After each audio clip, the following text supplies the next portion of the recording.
Ya se lo contábamos, Estados Unidos lanzó este lunes nuevos bombardeos contra blancos del grupo yihadista ISIS en Irak.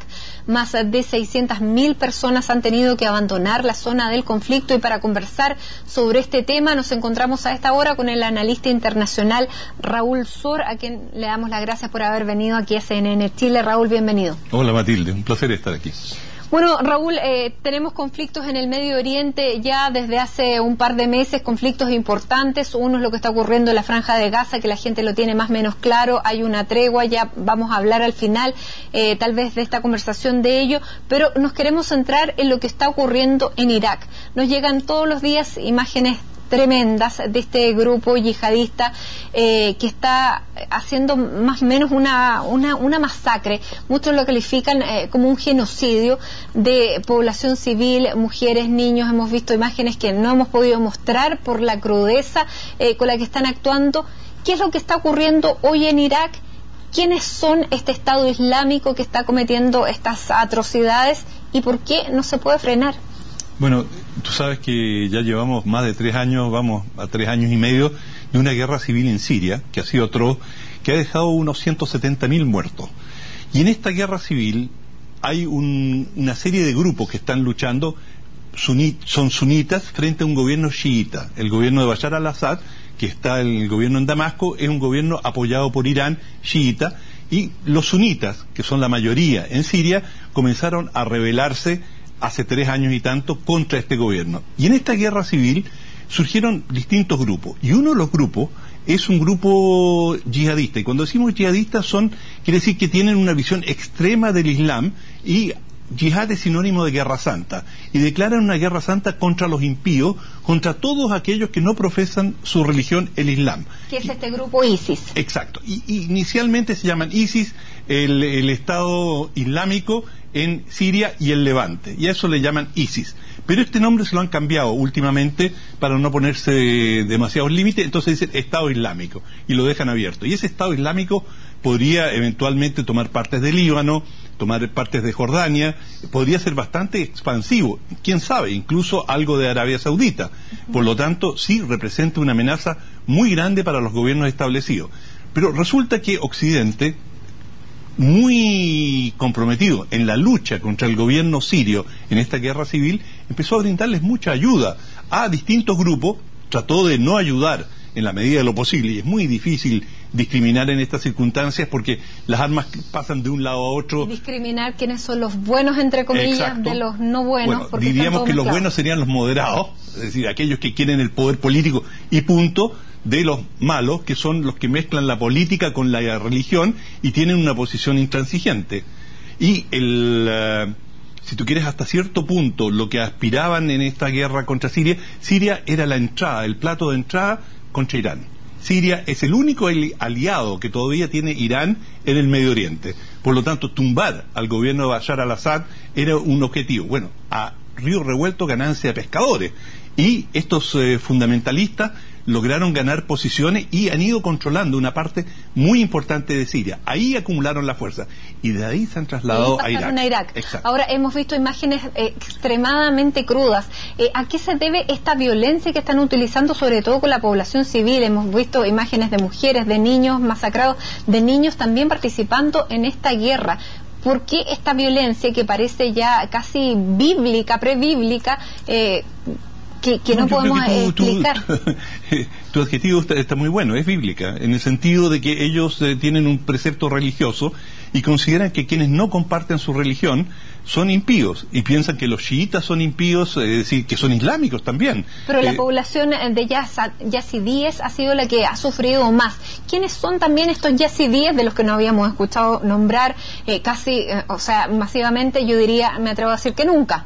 No, sí, claro, son un pequeño grupo, no es llegar al millón, y ellos tienen una visión sincretista, y lo que han ido su religión es una mezcla del judaísmo, del islam, después del cristianismo, es decir, han ido mezclando una serie de preceptos, y desgraciadamente la palabra yazidi coincide con la palabra de demonio en algunas regiones del Medio Oriente, Entonces, para muchos son los adoradores del diablo, cosa que no tiene nada que ver. Es una población que tiene sus creencias y que son creencias muy antiguas, pero que no tienen mayor relevancia en términos políticos. Y son contra ellos, contra quienes está este Estado Islámico ahora.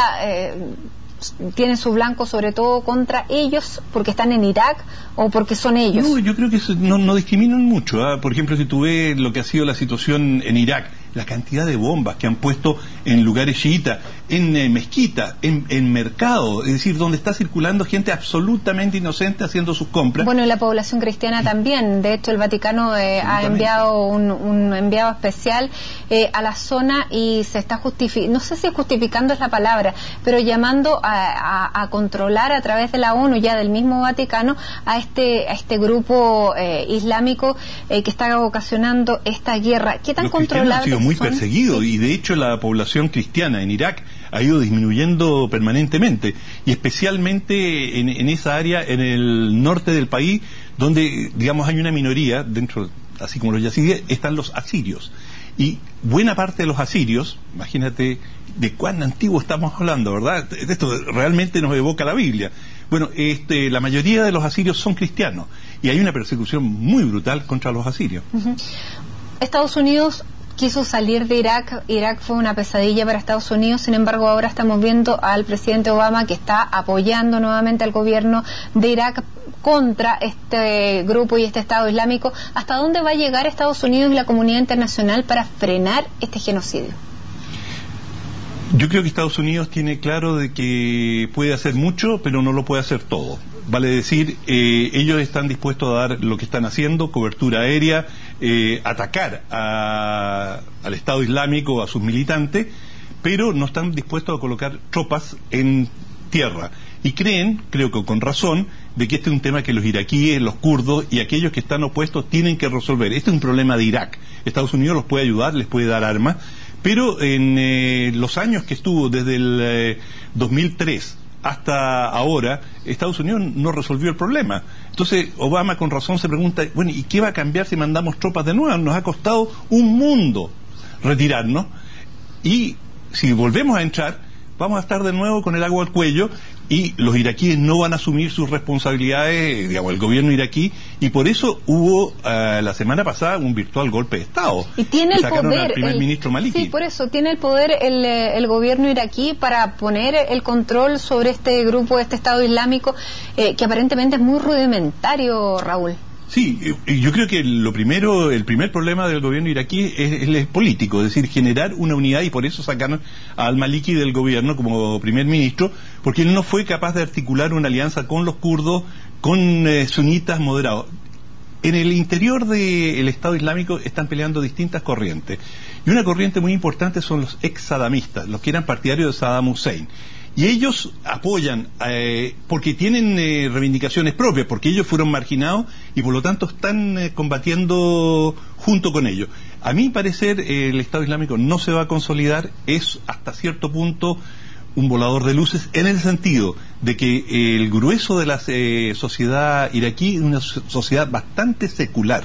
No van a adherir a una cosa, es el momento de la lucha, y otro muy distinto cuando tú tienes que aplicar la ley, y cuando comiencen a aplicar la Sharia y todos los preceptos religiosos tan estrictos que tienen estos grupos fundamentalistas, mucha gente que los ha apoyado por distintas razones, por conveniencia política, se van a sustraer. Y eso es el trabajo que tiene que hacer Bagdad, el gobierno en Irak, de quitarle ese apoyo al Estado Islámico. Para terminar con este grupo, ¿este Estado Islámico podría convertirse en un grupo extremista a nivel internacional como lo fue Al-Qaeda, y representar una amenaza eventualmente también para otros países y para Occidente? Sí, lo es una amenaza hoy día, no en el sentido de que ellos van a salir de su lucha, están concentrados en eso, pero sabemos que hay cientos, si no miles, de jóvenes europeos, provenientes de países europeos, incluso un chileno que fue desde Noruega, en fin, desde muchos de países árabes. Bueno, esto fue lo mismo que ocurrió en Afganistán. Cuando termine el conflicto, en algún momento esta gente va a volver a sus países y va a volver con sus convicciones extremistas, y van a culpar a Estados Unidos y a Occidente de haber ayudado a quienes lucharon en su contra y van a estar comprometidos en una lucha violenta y fogueados en combate, por lo tanto sí son un peligro. Ahora, ¿a qué se atribuye esta crueldad y este modo sanguinario de actuar? ¿A que no tienen más herramientas? Porque ver cabezas empaladas era lo que uno veía tal vez en los cuentos de terror, pero no en la realidad, y sin embargo son las imágenes que nos llegan diariamente.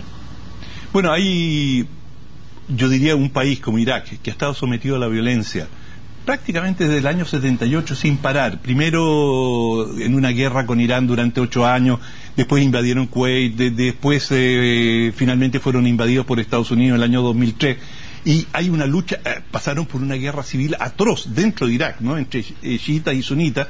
Bueno, finalmente se pierden todas las inhibiciones, todo pudor, y se aplica la violencia y la vida se desvaloriza, pero hay algo que, Matilde, es lo peor que hay, es la mezcla de la religión con la política. Cuando tú crees que tienes un mandato de Dios para matar, lo haces sin ningún escrúpulo. Y Occidente conoció, bueno, ha tenido muchos episodios de eso. Uno de ellos fue la Inquisición.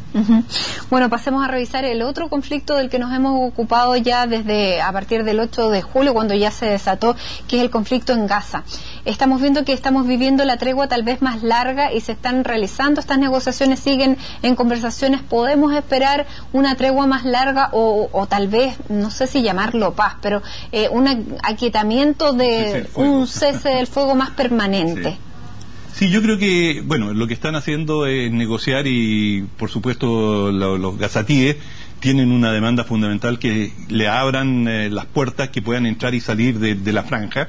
Esa es su reivindicación principal. Quieren un puerto, quieren un aeropuerto, en fin, quieren vivir como vive el resto del mundo y no vivir encerrados, como ellos han dicho, en una cárcel a cielo abierto. ¿Está Israel dispuesto? Bueno, Israel dice, claro, podríamos considerar alguna de estas cosas siempre que acepten una presencia militar internacional, una desmilitarización completa, inspecciones regulares y que la Autoridad Nacional Palestina se haga cargo de las entradas y salidas de Gaza. Entonces Israel dice, mientras no me den todas estas garantías, que significa en la práctica Hamás desarmarse completamente, y Hamás no está dispuesto a hacerlo, y eso es lo que están negociando. Y ¿quién va a ceder en qué? Pero sí, creo que podrían llegar a un cese del fuego más prolongado, pero no creo que eso signifique la paz. Pero 2.000 muertos podría ser el punto de inflexión, porque no le conviene ni a Hamás ni a Israel tampoco, se le está viniendo ya como un boomerang. Así es, y digamos, los muertos, más de 10.000 heridos, pérdidas por $5.000 millones, nada más que en el campo habitacional, es decir, para una zona que ya es muy pobre, es decir, esto es una tragedia humanitaria de proporciones enormes. Pero cuando se está en un conflicto de esta naturaleza, al final tú llegas un poco al todo nada, o sea, más vale morir de pie que de rodillas, y eso un poco, y eso creo que es lo grave que provocan los conflictos, radicalizan mucho a las poblaciones. Raúl Sor, muchísimas gracias por venir a esta hora a CNN Chile a hablar de estos conflictos que están invadiendo la zona del Medio Oriente. No solamente es Gaza e Israel, sino que también se ha extendido, y lo hemos visto en Irak, en Siria, y esperemos que llegue hasta ahí. Muchísimas gracias, Raúl. Muy buenas tardes. Chao. Nosotros